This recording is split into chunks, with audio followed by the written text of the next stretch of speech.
My daughter-in-law stood in my kitchen and told me to pay $2,000 in rent or find somewhere else to live. She called me dead weight. I smiled and said, that seems reasonable. What she didn't know was that she was standing in the house I'd given to my son, the house I'd bought and paid off decades ago, the house where his mother and I had raised him. And she definitely didn't know about the vineyard estate worth $43 million that I'd been keeping quiet about. You won't believe what happened next. Before we continue, please hit that subscribe button and turn on notifications. This revenge story has a twist that will make you rethink everything you know about judging people, and you'll want to hear every single satisfying detail. My name is Thomas Bennett.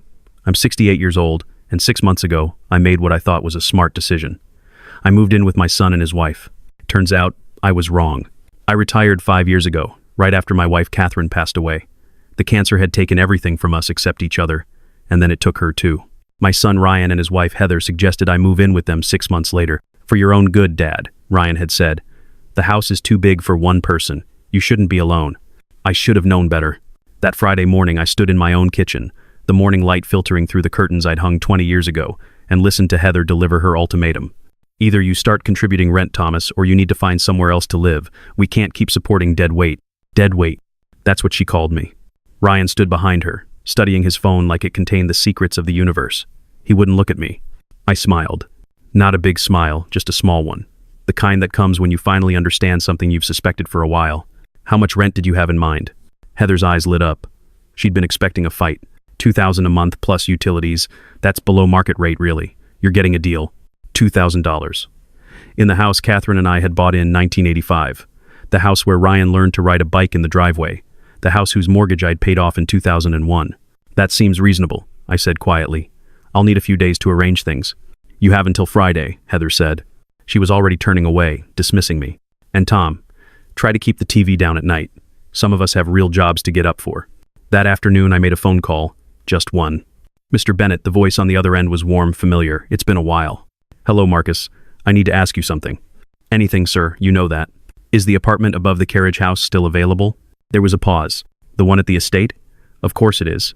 But sir, are you sure? I thought you wanted to stay close to your son. Plans change, I said. I'll need it by Friday. Consider it done. Should I send a car? No, I said. I'll handle the transportation myself. On Thursday evening, Ryan came home early. This was unusual. He worked in IT consulting and typically stayed at the office until 7 or 8. It was barely 5. Dad, we need to talk. I was in my room packing. Not that I had much. Funny how a lifetime compresses into a few boxes when you're not trying to hold on to things anymore. What's on your mind, son? He sat on the edge of the bed, wringing his hands. Heather thinks maybe we were too harsh about the rent thing. Oh? Yeah. She said maybe $1,500 would be more fair, and you could skip utilities. I folded another shirt. That's generous of her. So you'll stay? I looked at my son. Really looked at him. When had he become so small? Not physically. Ryan was 6'2", same as me, but something inside him had shrunk. Maybe it had been happening for years and I'd been too close to see it. No, Ryan, I don't think I will. His face reddened. Are you serious, Dad? Where are you going to go? You don't have a job. Your pension can't be that much. Do you want to end up in some care facility? I'll manage. You're being stubborn. This is ridiculous. Heather's trying to meet you halfway, and you're acting like a child. I zipped up my suitcase.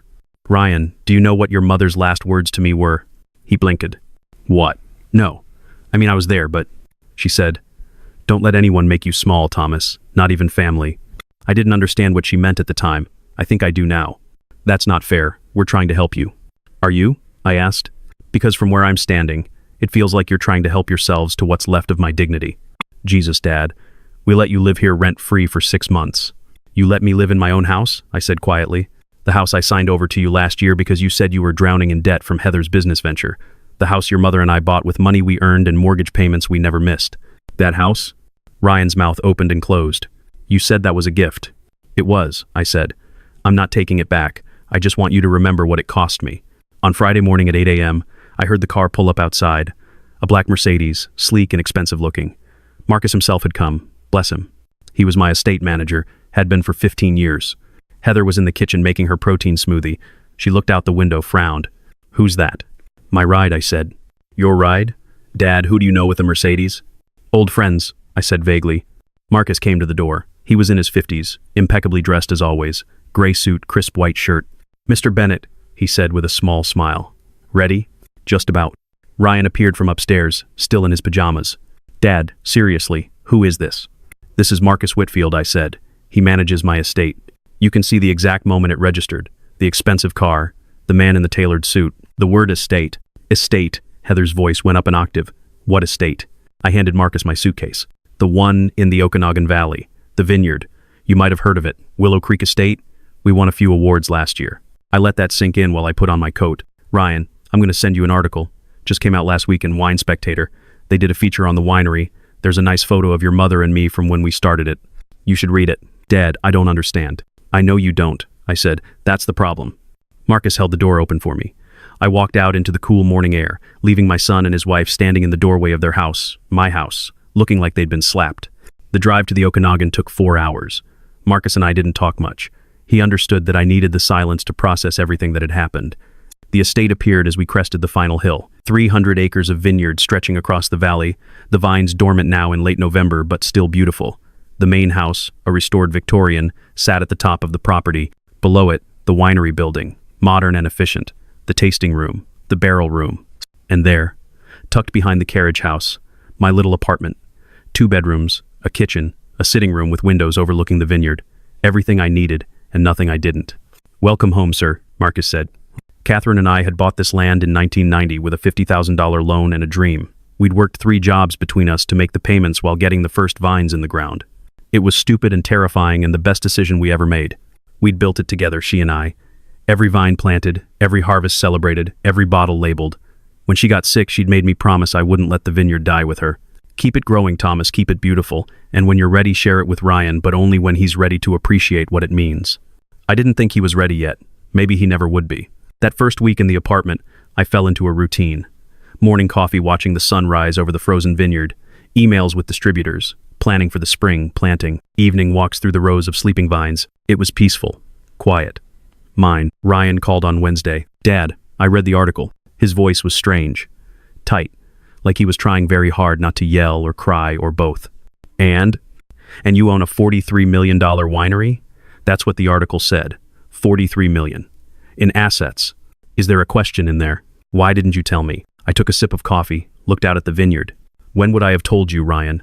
When you were demanding I pay you rent to live in the house I gave you? When your wife was calling me dead weight? When exactly was the right moment to mention it? Silence on the other end. You let us think you were broke. No, I said. You assumed I was broke. There's a difference. You saw a retired man living in a modest house and decided that was all I was. You never asked about my life before you were born. Never asked what your mother and I built together. I didn't know. That's the point, Ryan. You didn't know because you didn't care to know. You looked at me and saw a burden instead of a person, so I let you. The article said Mom co-founded it with you. She did. There's a picture of you two. You both look so young. We were. 40 years old and risking everything we had. Ryan's voice broke. I'm sorry, Dad. For what? For all of it. For Heather's attitude. For going along with it. For treating you like you were a burden when you've never asked me for anything. I waited. Can I come visit you? Not yet, I said. His intake of breath was sharp. Why not? Because you need to figure some things out first. You need to decide who you want to be. The man who stands up to his wife when she's being cruel, or the man who looks at his phone while his father is being humiliated. The man who values people for what they contribute financially, or the man who values people for who they are. How long? As long as it takes. I hung up. Heather called the next day. I didn't answer. She left a voicemail. Thomas, this is Heather. Look, I think we got off on the wrong foot. Ryan showed me the article about your winery. That's incredible. We had no idea. I think if we'd known about your financial situation, we would have approached things differently. Maybe you could come back and we could all sit down and discuss a better arrangement. I deleted it without finishing. December passed. Then, January. The vineyard slept under its blanket of snow. I worked with Marcus on plans for the spring planting, met with our vineyard manager Tom about pruning schedules, tasted samples from last year's harvest with our winemaker Elena. The work was familiar, comforting. This was mine. This was real. February brought the first buds on the vines, and Ryan showed up at my door on a Saturday morning. He looked different, thinner, tired. There were dark circles under his eyes. Hi, Dad. Ryan, can we talk? I let him in, made coffee. We sat at my small kitchen table, the vineyard visible through the window behind him. Heather and I are getting divorced, he said. I'm sorry to hear that. Are you? He sighed. Ryan, I never hated Heather. I just didn't like who you became when you were with her. He nodded, staring into his coffee. She wanted me to convince you to invest in her next business venture, said if you had that much money sitting around you should be helping family. When I refused, things got ugly. What did you tell her? I told her I'd rather live in a cardboard box than ask you for another dime after how we treated you. He looked up at me. I've been doing a lot of thinking. About Mom, about what you two built together, about how I never appreciated any of it. I took the house you gave me and immediately started charging you rent to live in it. What kind of person does that? Someone who's forgotten what matters, I said. I want to learn, Dad, about the vineyard, about what you and Mom created. Not because I want money or because I think I deserve anything, but because I want to understand who you are, who she was. He took a breath, and because I want to become someone Mom would have been proud of. I studied my son's face. He meant it. I could see that. But I could also see that he was fragile, that this newfound clarity could shatter under pressure. On one condition, I said. Anything. You start at the bottom. You work in the vineyard with the crew. You learn how the grapes are grown before you touch any business operations. You prove that you're serious about this, not just looking for another shortcut. How long? As long as it takes, I said. Maybe a season, maybe 2. When Tom says you're ready, then we'll talk about next steps. I'll do it, whatever it takes. The work starts at 6 in the morning. It's cold. It's physical. The crew will give you a hard time because you're the owner's son. I can handle it. We'll see, I said. He stood up. Thank you, Dad. Don't thank me yet. Thank me when you've made it through pruning season. He nodded and headed for the door. Then he stopped. Dad, the article said you and Mom started this place with a $50,000 loan and a lot of hope. Is that true? Yes. Where did you get $50,000 in the 90s? You were, what, 40? Your mother and I sold our car and took out a second mortgage on a condo we could barely afford. Then we worked 3 jobs between us while getting the first vines in the ground. It was stupid and terrifying, and the best decision we ever made. You risked everything. We did, I said, because we wanted to build something together, something that would last beyond us. We wanted to make something beautiful. Did you? I looked out the window at the vineyard, sleeping under its blanket of snow, waiting for spring. Yes, I said. We did. Ryan showed up the next Monday at 5:45 in the morning, wearing work boots and clothes that had clearly never seen a vineyard. Tom, our vineyard manager, assigned him to pruning duty under Carlos, one of our most experienced workers who had exactly 0 patience for incompetence. I watched from my window as Ryan struggled with the first vine, making cuts in the wrong place, getting corrected, trying again. Carlos's body language was pure exasperation. It would take time. Maybe it wouldn't work at all. Maybe Ryan would quit after a week or a month. Maybe this was just another phase, another attempt to find meaning that would fade when the work got too hard. But maybe not. Maybe my son would learn what Catherine and I had learned all those years ago, that the things worth having are the things you work for. That family isn't about what you can get from each other, but what you build together. That respect isn't given. It's earned. I made coffee and opened my laptop. There were orders to review, distributors to contact. The spring released a plan. The work of the vineyard continued as it always did, through seasons and losses and changes. Catherine's photo was on my desk, the one from our first harvest. We were young and exhausted and covered in grape juice, grinning like idiots. She'd known even then that we'd built something that would last. I picked up my phone and texted Ryan. Remember to hydrate. Carlos will work you hard. 3 dots appeared. Then, already learning that. Thanks, Dad. It wasn't much, just 2 words and a period. But it was honest, and it was real, and it was a start. Outside, the sun was rising over the frozen vineyard, painting the snow gold and pink. In a few months, the vines would wake up, buds would form, leaves would unfurl, and the whole cycle would begin again. That's the thing about vineyards. They teach you patience. They teach you that growth takes time, that you can't rush the important things, that sometimes you have to cut back severely to promote new, healthy growth. They teach you about seasons, about waiting, about faith in things you can't yet see. I sipped my coffee and watched my son learning to prune his first vine. Maybe this season would be different. Maybe we'd both grow something worth keeping. 3 months later, Ryan was still showing up every morning at 5:45. His hands were callous now. His face was tanned. He'd lost the soft look of someone who spent all day in an office. Carlos had stopped complaining about him 2 weeks ago. That was high praise from Carlos. Tom pulled me aside one afternoon in March. Your boy's got potential, he said. He listens, works hard, doesn't complain. Give him another season, and he might actually be useful. Coming from Tom, that was practically a glowing review. That evening, Ryan knocked on my door.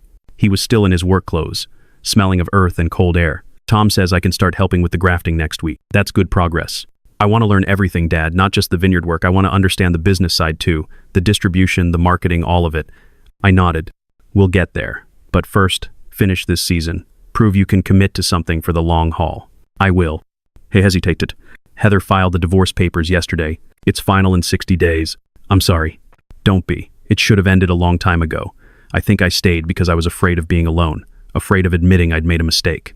That's not weakness, I said. That's human. Mom wouldn't have stayed. Your mother was stronger than both of us, I said, but she also believed in second chances. She believed people could grow and change if they wanted to. Did she believe that about me? I looked at my son, this man who'd lost his way and was trying so hard to find it again. She loved you, Ryan. She always did. But she also knew you needed to find your own path, not the one she or I laid out for you, your own. I think I'm starting to, he said. After he left, I sat on my small porch and watched the sunset over the vineyard. The vines were waking up now, tiny green buds appearing on the dark wood. By summer, they'd be covered in leaves, heavy with fruit. The cycle continuing, as it always did. My phone buzzed, an email from Elena, our winemaker. The final numbers from last year's harvest were in. It had been our best year yet. Awards, accolades, sold-out inventory. Catherine would have been proud. I forwarded the email to Ryan with a simple message. This is what we're building. This is what matters. His response came quickly. I see it now, Dad. I finally see it. That's all I'd wanted. For him to see, to understand, to value what his mother and I had created, not for its monetary worth, but for what it represented. A dream, a partnership, a legacy built not on money but on love and work and faith in something bigger than ourselves. April brought warm weather and the first real leaves on the vines. Ryan started coming to the business meetings, sitting quietly in the corner, taking notes, asking thoughtful questions.